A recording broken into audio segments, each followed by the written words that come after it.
नमस्कार। बीए पाठ तृतीय का प्रथम प्रश्न पत्र समाजशास्त्रीय चिंतन की आधारशिलाएं, जिसमें आज का अध्याय है सामाजिक मूल्य की अवधारणा। सामाजिक मूल्य की अवधारणा जो है वो राधा कमल मुखर्जी ने प्रस्तुत की। राधा कमल मुखर्जी ने the social structure of values तथा द डायमेंशंस ऑफ वैल्यूज, इन दो पुस्तकों में जो है सामाजिक मूल्य की बात कही है। मुखर्जी का ये मानना है कि समाज व्यवस्था में या समाज का संगठन बनाए रखने के लिए सामाजिक मूल्य की आवश्यकता होती है, क्योंकि सामाजिक मूल्य सामाजिक नियंत्रण का एक साधन है। यह व्यक्ति के व्यवहार को मापने का एक तरीका है। एक समय विशेष में व्यक्ति के द्वारा जो किया गया कार्य है, अच्छा है, बुरा है, सही है, गलत है, उसको मापने का कार्य सामाजिक मूल्य का है। मूल्य अपने आप में एक सामाजिक नियंत्रण है, सामाजिक नियंत्रण करने का एक साधन है। यानी यदि व्यक्तियों के द्वारा सामाजिक मूल्यों का पालन भी किया जाता है और उनकी आवश्यकता की पूर्ति भी सामाजिक मूल्यों के द्वारा ही हो पाती है। इसका कारण यह है कि देखिए, समाज व्यवस्था में जो है लोग नियमों का पालन करते हैं, और यदि वे नियमों का पालन नहीं करते हैं या नियमों का उल्लंघन करते हैं तो ऐसे लोगों की आलोचना की जाती है सामाजिक मूल्य के द्वारा। इसीलिए लोग उनका पालन करते हैं। इसका मतलब यह हो गया कि सामाजिक मूल्य जो है समाज में व्यवस्था बनाए रखता है।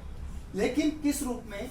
यहाँ पर चूंकि राधा कमल मुखर्जी ने पूर्व एवं पश्चिम की जो सभ्यता है उसका समागम किया है, और समागम के साथ में भारतीय समाज पर लागू करते हुए कहा कि व्यक्ति जो है अपने साथी व्यक्ति से तादात्म्यकरण यानी आइडेंटिफिकेशन, यानी उस व्यक्ति के बारे में जानता है, परिचय करता है, वो तादात्म्यकरण करता है ताकि वह उसको समझे। लेकिन दूसरी तरफ राधा कमल मुखर्जी कहता है कि उसी साथी व्यक्ति से जो है वह व्यक्ति स्वयं को पृथक मानता है। यहाँ पर हम इमाय दुर्किम के सामाजिक तथ्य की बात लागू हो सकती है, जो कि वह बाह्यता और बाध्यता की बात करता है। यानी कि जिस चीज को उसने बनाया है उसी चीज से वह अपने आप को पृथक मान रहा है कि भाई अब वो उससे बाहर हो गया और वही बाहरी चीज उसको बाध्य कर रही है।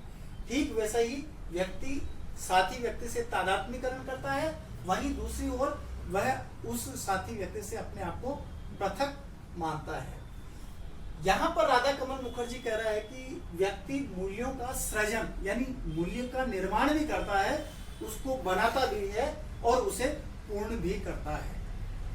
क्योंकि आवश्यकता आविष्कार की जन्मी है, तो ज्यों-ज्यों व्यक्ति की आवश्यकता बढ़ती गई है त्यों-त्यों सामाजिक मूल्यों की संरचना भी जुड़ती गई है। यानी सोशल वैल्यूज भी समय के अनुसार बदलते रहे हैं। अगर व्यक्ति की आवश्यकता बदली, सामाजिक मूल्य भी बदल गए हैं। प्राचीन समय में हमारे सोशल वैल्यू, सामाजिक मूल्य जो थे वो जमीन पर बैठ कर के भोजन, अन्य वैदिक मंत्रोच्चार के साथ में भोजन ग्रहण करते हैं। लेकिन आज के जो वैल्यूज है, व्यक्ति खड़े खड़े जूते पहन करके शादी विवाह के समारोह में भोजन कर रहे हैं और उसको जो है बफर सिस्टम का नाम देते हुए अपने आप को गौरवान्वित महसूस कर रहा है। यानी वो वैल्यूज थोड़ा बदल गया, सोशल वैल्यूज समय के अनुसार इसमें बदलाव आ जाता है। लेकिन हमारा जो मानना है, अब यहाँ पर राधा कमल मुखर्जी ने जो है सामाजिक मूल्य के लिए परिभाषित किया कि समाज, यहाँ पर मूल्य जो है समाज द्वारा, मूल्य समाज द्वारा मान्यता प्राप्त इच्छा एवं लक्ष्य हैं। जिनका आंतरिकरण करने व समाजीकरण की प्रक्रिया माध्यम से होते हैं और जो प्राकृतिक अधिमान्यताएं मानक तथा अभिलाषाएं बन जाती हैं, अभिलाषाएं बनते हैं। अब देखिए यहाँ पर जो राधा कमल मुखर्जी ने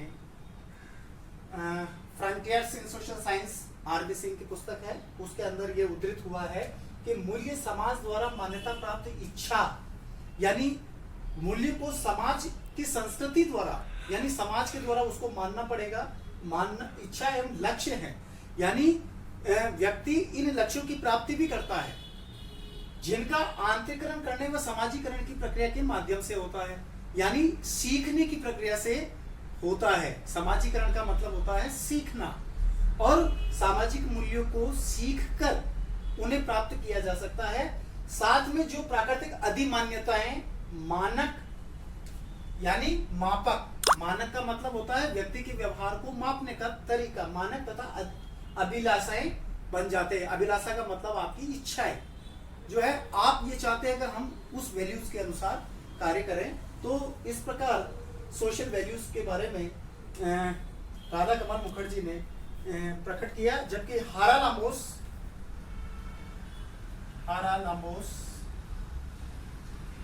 ने सोशियोलॉजी पुस्तक लिखी,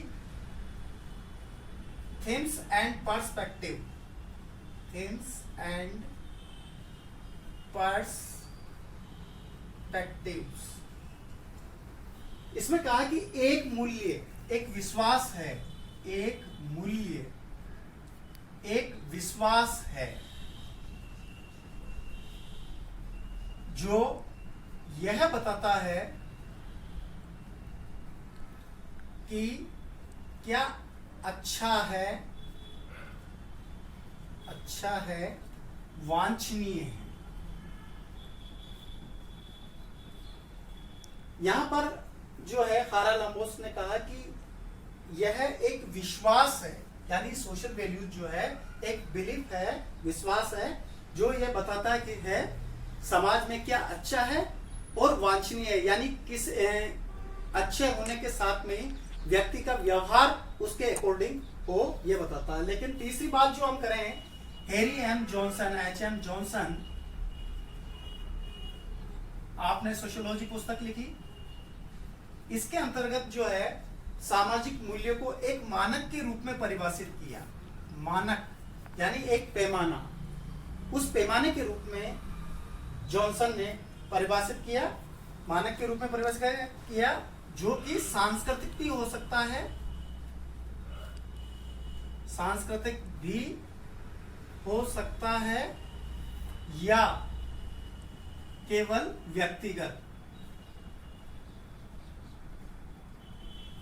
और जिसके द्वारा वस्तुओं की एक साथ तुलना की जाती है,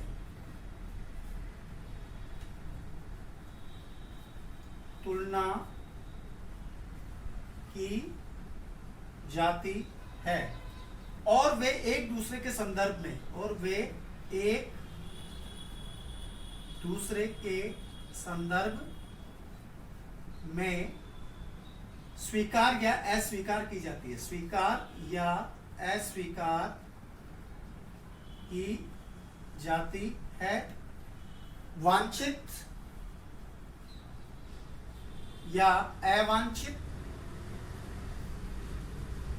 उचित या कम उचित मानी जाती है।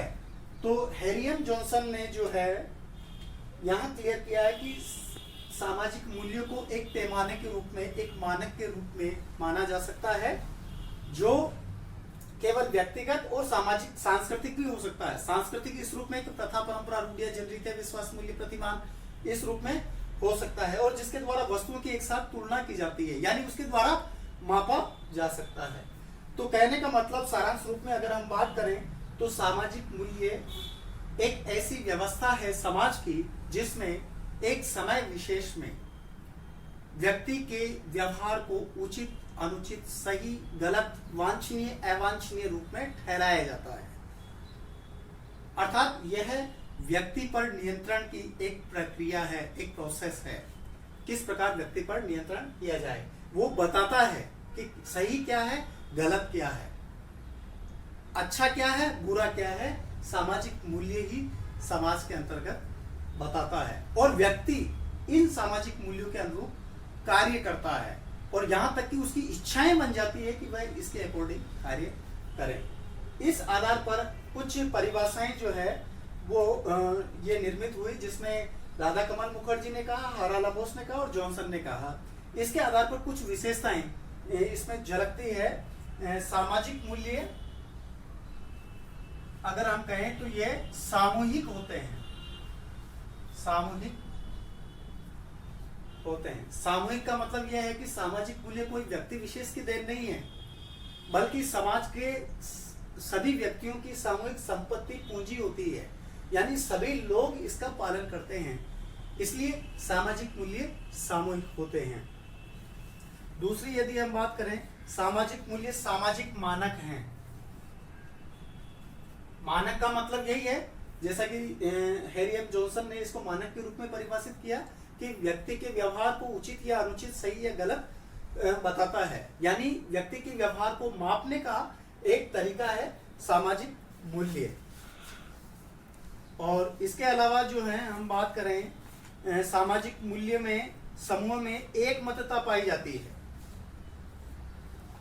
एक मतता, चूंकि सभी व्यक्ति इसका पालन करते हैं और सभी व्यक्ति जो है समाज के लिए अच्छा मानते हैं, इसीलिए सभी इसका एक रूप में पालन करते हैं। चौथी बात यदि हम कहें कि इसके पीछे उद्वेग भावना पाई जाती है, सामाजिक मूल्य के पीछे उद्वेग भावना पाई जाती है, यानी कि उद्वेग भावना का मतलब यह होता है कि व्यक्ति इन्हें प्राप्त करने के लिए अपने आप को होम कर देता है। जैसे भारतीय समाज में कई वीरांगनाओं ने सतीत्व की रक्षा के लिए, सतीत्व के मूल्य की रक्षा के लिए अपने आप को होम कर दिया अग्नि में। तो ये सतीत्व का मूल्य था, जिसके कारण उसके पीछे उद्वेग भावना होती थी। आज भी हमारे देश के अंदर जो कितने ही जाबाज सिपाही हैं, जाबाज सैनिक हैं, वो देश के स्वतंत्रता, देश के जो मूल्य हैं उसके लिए अपने प्राणोत्सर्ग करते थे। जब हमारा देश आजाद हुआ तो स्वतंत्रता सेनानियों ने भी अपने प्राणों के उत्सर्ग किया, वो स्वतंत्रता का वैल्यू था। अर्थात कहने का मतलब है कि इसके पीछे, सामाजिक मूल्य के पीछे उद्वेग भावना पाई जाती रही है। और पांचवी बात करें कि सामाजिक मूल्य गतिशील होते हैं। गतिशील का मतलब यही है कि व्यक्ति की, जैसे समाज और संस्कृति में कुछ नियम बदले तो सामाजिक मूल्य भी बदल जाएगा। जैसा कि पहले ये बताया कि सामाजिक मूल्य प्राचीन समय में व्यक्ति वैदिक मंत्रोच्चार के साथ में जमीन पर बैठ करके पानी का छिड़काव कर करके भोजन ग्रहण करता था, और आज जो है विवाह शादी के अवसर पर लोग जो है जूते पहन करके खड़े खड़े भोजन कर रहे हैं और उसका नाम बुफेट सिस्टम दे रहे हैं और अपने आप को गौरवान्वित महसूस कर रहे हैं। तो ये वैल्यूज बदल गया है, पहले वैल्यूज अलग था, अब वैल्यूज अलग हो गए हैं। तो इसका मतलब यह है कि संस्कृति के जो वैल्यूज है वो गतिशील है। जो ही व्यक्ति की आवश्यकता बदलती है, वैल्यूज में बदलाव आ जाता है। हमारे यहाँ आध्यात्मवाद को महत्व दिया गया है और आध्यात्मिक उन्नति को ही महत्व देगा, लेकिन आज भौतिकतावाद की दौड़ में लोग बात दौड़ रहे हैं, इसलिए भौतिकतावादी संस्कृति प्राप्त करने में लोग बात लगे हैं और उनके सोचने का तरीका भी अब बदला, उसका वैल्यूज का जो रूप है वो बदला है। और छठी बात करें तो सामाजिक मूल्यों में विभिन्नता पाई जाती है या विषमता है? विभिन्नता सामाजिक मूल्यों में विभिन्नता है, क्योंकि सामाजिक मूल्य का जो संबंध है वो संस्कृति से है। और देखिए, भारतीय समाज में आध्यात्मवादी संस्कृति है, तो आध्यात्मिक उन्नति प्राप्त करना ही सामाजिक मूल्य है, जबकि पश्चिमी समाज भौतिकतावादी संस्कृति है, तो इसलिए वहां पर भौतिक संस्कृति को प्राप्त करना ही वहां का वैल्यूज है। इसलिए समय अलग अलग देश की अलग अलग संस्कृति है और वहां पर सामाजिक मूल्य भी उसी संस्कृति से जुड़ी हुई है, इसलिए इनमें भिन्नता पाई जाती है। और छठी बात है, ये सामाजिक मूल्य जो है सामाजिक कल्याण के लिए, यानी संपूर्ण समूह के लाभ के लिए है, उनके कल्याण के लिए सामाजिक मूल्य बनाए गए हैं। कोई भी जो शक्तिशाली व्यक्ति शक्तिहीन व्यक्ति का जो है शोषण नहीं करे, उनका शोषण नहीं कर सकता है, क्योंकि यह सामाजिक कल्याण का महत्व इसमें दिखा रखा है। और अंत में हम बात करें सामाजिक मूल्य सार्वभौमिकता, यानी ऐसे कोई देश नहीं है, कोई क्षेत्र नहीं है जहां सामाजिक मूल्य न पाया जाता हो। सभी जगह, यानी सभी देशों के अंदर, क्योंकि जहां कहीं संस्कृति है वहां सामाजिक मूल्य है, और इसलिए यही कारण है कि यह सामाजिक मूल्य जो है वो सार्वभौमिक है। तो कहने का मतलब यही है कि समाज में सामाजिक संगठन को बनाए रखने के लिए, सामाजिक व्यवस्था को बनाए रखने के लिए राधा कमल मुखर्जी ने जो है सामाजिक मूल्य की अवधारणा प्रस्तुत की, जिसके अंतर्गत व्यक्ति के व्यवहार को नियंत्रित करने के लिए कि वह सही है या गलत है, अच्छा है या बुरा है, वांछनीय या अवांछनीय है, उसको एक मानक की भांति बताता है, ताकि वह सामाजिक मूल्य के अनुसार कार्य करे। गलत होने पर जो है वो अगर वो उसने गलत है, सामाजिक मूल्यों का उल्लंघन किया है, तो उसके आलोचना की जाएगी। आज तक बस इतना ही। बहुत बहुत धन्यवाद।